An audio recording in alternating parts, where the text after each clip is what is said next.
welcome back to Around Town with Lily. Today I'm interviewing Joe Dellano, who is the creator of Smart Light Sports. Welcome, Joe. Thank you, Lily. Thank you for having me. So can you describe Smart Light Sports?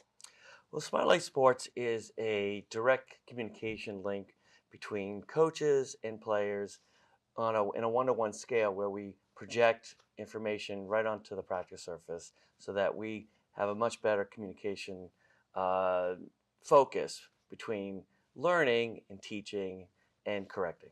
How did you develop Smart Light Sports? Well, Smart Light Sports was developed on the dusty baseball field in Arlington where my lovely wife asked me to be a baseball coach for T-ball.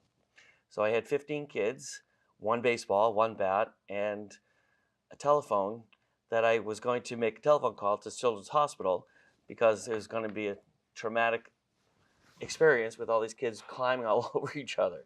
So I turned quickly to the backstop, prayed to the baseball gods to give me an idea. So like lightning, it came. And I drew concentric circles on the baseball field, and I told the kids, you got to stay in the circle. 1 foot in, 1 foot out. And they all did it, and that was kind of the creation of it, that where I could control the environment and the space, and then everybody had an equal share of getting the ball. So that's really where it came from. Can you describe how it works on the ice? Well, the ice surface is a great medium because our ice is synthetic. So it's not slippery, it's nice and smooth for skating and for also walking. But it's like a computer screen, nice and white. So putting a high-powered projector on the ceiling and getting a wide image allows me to put anything I want onto the ice.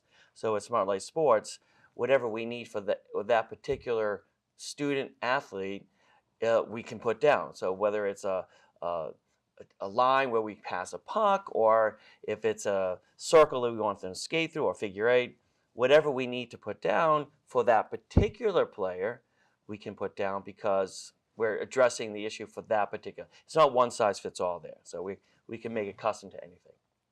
Who inspired you to do this, or why did you want to do this?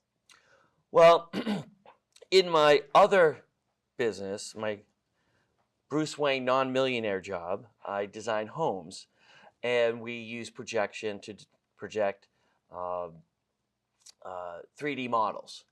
So a $2 million home that we designed in Lexington we were able to communicate the information to the client within 3 hours, which is a tremendous amount of information. So I thought about it, and I said, well, if we project horizontally, why can't we project vertically? And that's where it really came from, was the idea of technology taking another step forward to communicating ideas. And I said, well, why can't we try it? Back in 2010, that's when vertical projection just came out to the market, so it was available. So we were lucky in the timing of the whole thing. As you said earlier, one size doesn't fit all. What different types of kids do you work with? Well, we work with beginners all the way up to professional athletes. With the beginners like it because they see their name on the ice. They like it because we put our different characters on the ice, especially the boys. Tommy the toilet, emoji poo-poos, all those fun things that, boys like. So it's like a video game on the ice. The middle school kids like it because it's a challenge. They want to keep up with the images on the ice that we put on. And then the upper athletes really like it because it can get faster and much more challenging and gets their skills increased much faster way. How do you know what each child needs? That is a good question. Everybody's different. So in our system, there are the 4 learning styles that are built into the system. So visual, auditory, kinesthetic, and the written word. So this VARC, as it's called, we're able to adapt to what the player gravitates to. So if they're highly motivated by the visual, then we'll continue doing the visual. If they are looking for more auditory, then we can move it to the auditory. But generally speaking, most people come in and they adapt themselves to what they need, and then we just custom fit to what we think that they need, and then they'll actually tell us, can I do this or can I do that? Sometimes they'll bring their own drill in and say, can I do this? So it's really adaptable. So it's really kind of a collaborative um, say, communication that goes back and forth so that we know how to communicate with each other to get the best product on the ice. How do you consider everyone's different learning styles? Well, that's another good question. I think within the first couple of sessions, I start to understand who they are, what makes them tick. Um, we use a lot of keywords in our training to see what they'll do. We'll see how passionate they are with the training. So it's a combination of a lot of things of where the student athlete wants to take it.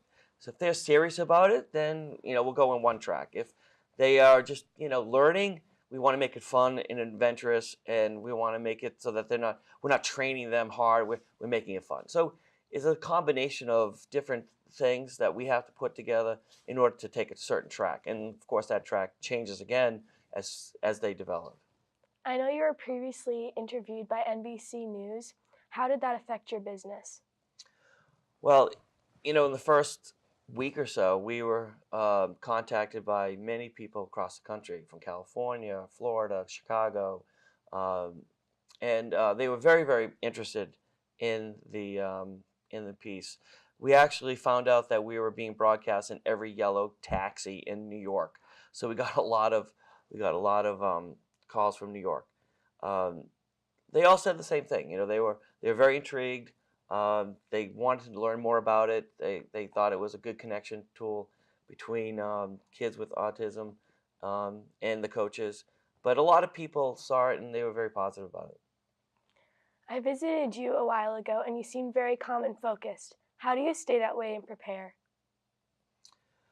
That's another great question. I think my focus comes from the joy of what I see and what I do on the ice. I get to see on a regular basis, every hour that I teach, somebody improve, somebody get better, somebody connecting, somebody that wants to come back, somebody that is enjoying their time at SLS. And we've had kids cry because they had to go to a birthday party instead of coming to SLS. So I know they enjoy it, and I make it fun for them. And I love kids, and as a father, this keeps me engaged with younger people, and it's a lot of fun. How many kids do you work with per day? Per day, we on average is probably about 10 to 15 kids per day, and it ranges all the way, like I said, from beginners all the way up to the professional level. What are their age ranges? We've had kids on the ice from 4 years old to about 65. We've had some adults who wanted to learn how to skate, learn how to shoot. We had one father who wants to shoot on his son, who's a goalie, and he came in for a shooting lesson. So that was a lot of fun. So I know you used to previously live in Wakefield. Can you tell me about your life outside of the rink? Outside the rink, sure. Well, as I mentioned to you before, I'm a residential designer. We do light construction, light commercial construction, but mostly residential work. We right now are living in Arlington, Mass. I have 2 kids. They're both in college. In my spare time, I do a lot of barbecuing, and I'm also into cars. So I spend a lot of time with cars and cooking. Thank you for joining me today. You're welcome, Lily, and thank you for having me. We will now bring on Patrick Sweeney, who has been working with Coach Joe for almost 2 years. Welcome back. I have now been joined by Patrick and his mom, Maureen. As I said earlier, Patrick has been working with Joe for 2 years. Maureen, how has Patrick been impacted by working with Joe? Working with Joe has really helped his skills a lot. We came in and he already knew how to skate, but he was very fast and crashing into the walls. And coming into Smart Light Sports and meeting Joe, it really helped make it more functional for him. And we started with the harness and slowly built up to him skating around on the ice without crashing into the walls. And then Joe started adding in some fun items for him, like putting a flamingo on the ice. And he just took to it right away. He had a lot of fun, and he really responded well to Joe. He loves Joe. And, it's nice to see how he's able to skate around and hold a stick and shoot a hockey puck and things that we thought he would never be able to do. So it's been a great experience for us. How have you seen his growth? Just to see him going from not being able to hold a stick to now being able to shoot the puck, and he'll pass it back and forth with Joe. And he listens to Joe. Joe has a way of getting through to him and finding a way to get him to respond to his instructions, and something we had never seen before. So it's really nice to see that he's able to move on to other things like a stick practice session. And I think it's even carried over to other sports too. He plays basketball, and he's just progressing. Well, thank you both for joining me today. Thank you so much for having us.